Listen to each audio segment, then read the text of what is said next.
अफगानिस्तान की सत्ता पर होगा मुल्ला हसन अखुंद का राज। मुल्ला बरादर को साइड कर अखुंद के नाम पर लगी मुहर।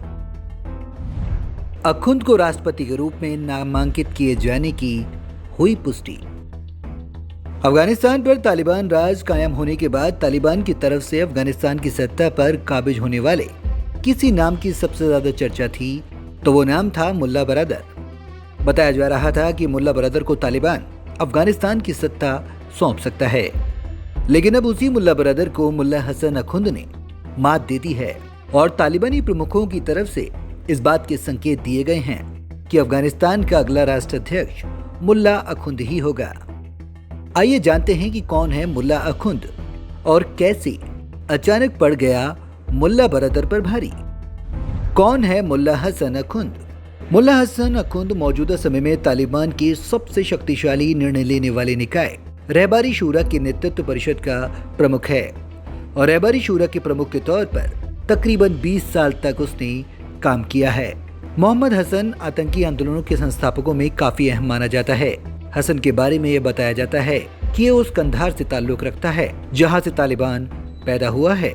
इतना ही नहीं, वो सैन्य पृष्ठभूमि के बजाय एक धार्मिक नेता के तौर पर जाना जाता है। इसके बारे में ये बताया जाता है कि ये चरित्र और भक्ति दोनों से ही बेहद प्रबल है। हालांकि ये बेहद खूंखार भी है क्योंकि संयुक्त राष्ट्र की आतंकी सूची में मुल्ला हसन का नाम शामिल है। हैबतुल्लाह अखुंदजादा का बेहद करीबी है मुल्ला हसन अखुंद। हैबतुल्लाह अखुंदजादा कंधार में कई सालों तक रहा है और तालिबान का तीसरा कट्टर धार्मिक भी रह चुका है, जिसने अफगानिस्तान में सोवियत संघ के खिलाफ 1980 में इस्लामी अभियान चलाया था। बताया जा रहा है कि मुल्ला हसन काफी समय तक हैबतुल्लाह अखुंदजादा का बेहद करीबी और वफादार रहा है और उसकी इसी वफादारी का इनाम उसे अब मिलने जा रहा है। इतना ही नहीं, साल 1996 से 2001 के बीच अफगानिस्तान पर जब तालिबान राज था तो मुल्ला हसन ने कई महत्वपूर्ण पदों पर काम भी किया है।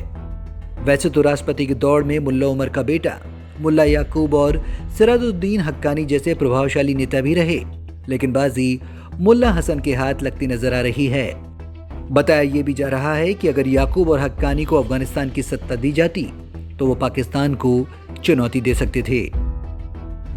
पाकिस्तान के इशारे पर काम कर रहा तालिबान, ये बात दुनिया जानती है कि तालिबान को पाकिस्तान ने ही बनाया है और अब उसी पाकिस्तानी खुफिया एजेंसी ISI के कहने पर ही मुल्ला बरादर को साइड किया गया है, क्योंकि पाकिस्तान खुद नहीं चाहता कि कोई प्रभावशाली नेता शीर्ष पर बैठे, क्योंकि अगर ऐसा हुआ तो वो कहीं अमेरिका सहित किसी बाहरी ताकत के प्रभाव में आ गया तो अफगानिस्तान पर उसके लिए फिर से अधिकार करना मुश्किल हो जाएगा।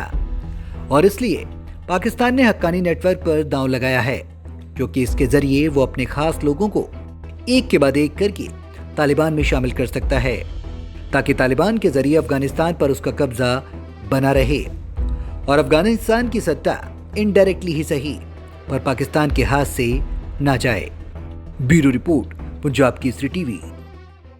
हमसे जुड़े रहने के लिए हमारे YouTube चैनल को सब्सक्राइब करें और नई वीडियो की नोटिफिकेशन के लिए बेल आइकॉन को दबाएं। अगर आप ये वीडियो Facebook पर देख रहे हैं तो लाइक जरूर करें और ज्यादा से ज्यादा शेयर करें। धन्यवाद।